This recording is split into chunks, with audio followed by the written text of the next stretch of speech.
In this video, I'm going to talk to you about when you can't stop thinking about how things could have been, usually with a person. Considering who I'm here talking about, is probably that you're overthinking and ruminating about what could have been with a specific person.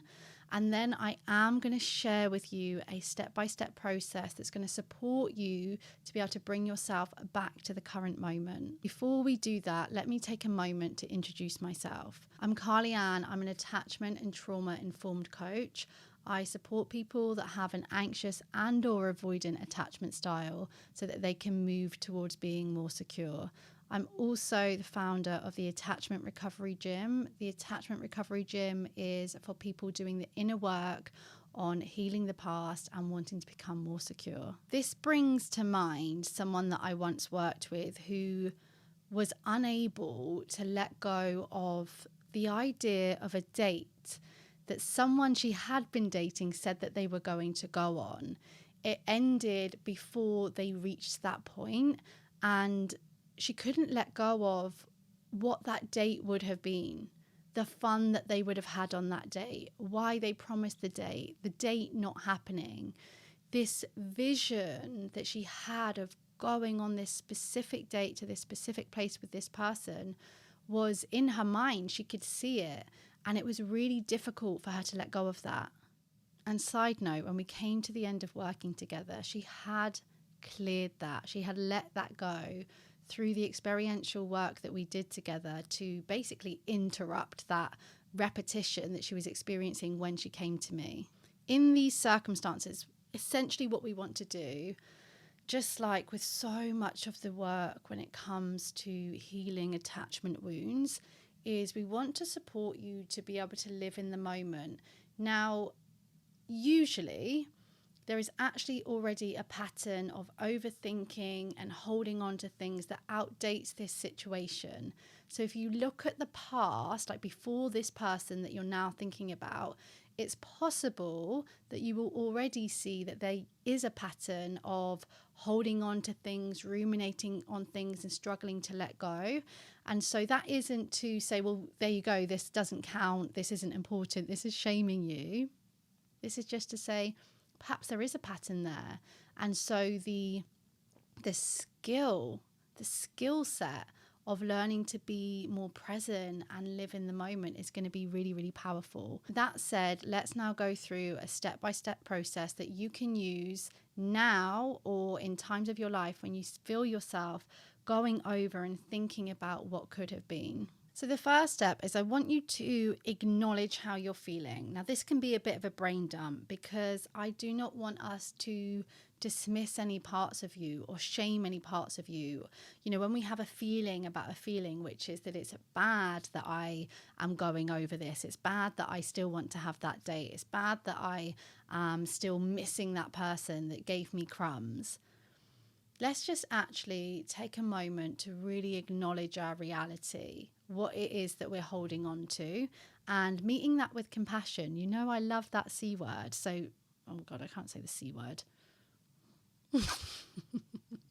You know that I'm all about compassion. So not dismissing anything, and just that first step of acknowledging how you are feeling. Next, I want you to bring to mind what it is that you're struggling to let go of and what it is that you keep imagining and going over what could have been. And when you bring that to mind, what is it that something in you is most afraid of this meaning? What are you making this situation mean about you? The fact that it didn't go how you wanted, the fact that it didn't work out, what are you making that mean? Let's get really clear on that. And it's possible that you'll see that you're making it mean something negative about you, negative about your future. There's a worry there that I might never meet anyone again. I might never get the chance to have that date. There'll be some kind of limiting belief in here. If we're holding on to something, I'm sure there's going to be something that is limiting you and stopping you from stepping into that moving forward energy. Okay, the next step is that I want you to get clear on the ways that you are engaging with the past. So perhaps this is through ruminating, it's through checking, it's through talking, it's through just really putting all of your focus, all of your energy into whatever the situation is. So how is it that you are engaging with the past? Get really clear on that. If you fill up a page of all the ways, that's okay.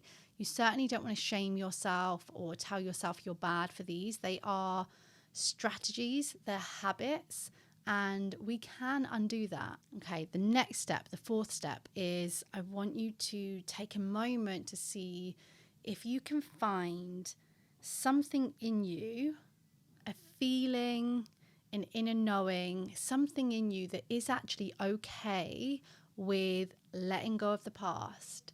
Anything in you that is okay with moving forward, even if it is just a teeny tiny bit. If you cannot find that, that's okay. We acknowledge that and we'll move on to the next step. But I do want you to see if you can just notice there is this kind of feeling of hope. There is this tiny bit of excitement. There is this other way. There is this other idea. See if you can access that and bring that in, call it in, and really, really focus on it.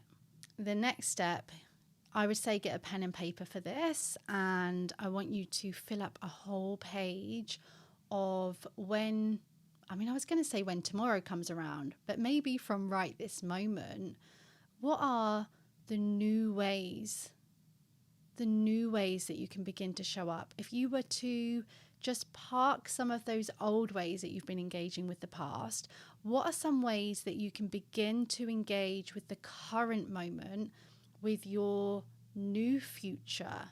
Because that's what you've got here. We've got a new image that we want to create, that we want to link with. So see if you can find loads and loads of ways that you can connect with that. Okay, before I give you the next step, I just want to take a moment and say, if you have taken any gems, any takeaways from this, I would absolutely love it if you could like this video and subscribe to this channel. There are so many people out there that have an anxious and or attachment wounds, that feel alone, that are completely in it. They may or may not have even discovered attachment styles. And the way that this video can reach them, the way that they can find my work, my membership, and a community with all of us, is if we like and subscribe, because YouTube loves it and it's how it pushes out this video. So yeah, I would really appreciate it if you've taken anything from this, if you could like and subscribe. Okay, so the final step here to help you to let go of imagining and replaying how something could have been is to experiment. If any of my private clients, my one-to-one clients are watching this, in fact, people in the membership as well, you'll know that I talk about this constantly. We have to experiment with our new ways so that we can see, did this new way help me? Did it make me feel better? I mean, did it make me feel worse? We experiment, and over time we begin to change what we've been believing and bring in new information. And we need to experiment with what is going to help you to move away from imagining and replaying.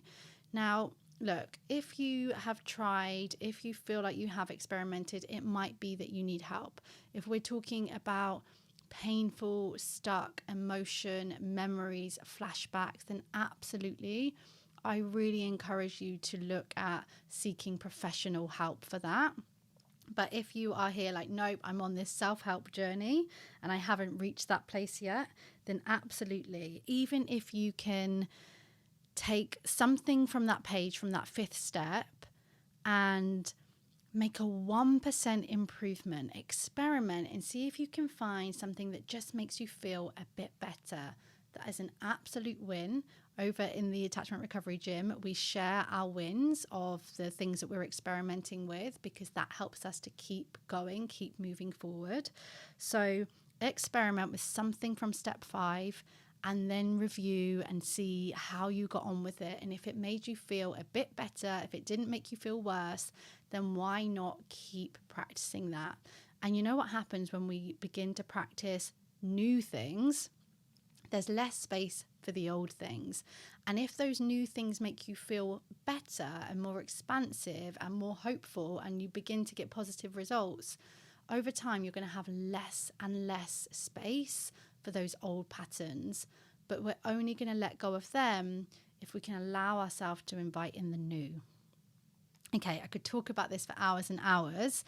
So if you have found this useful, then I want to take a moment to make sure that you know about the Attachment Recovery Gym.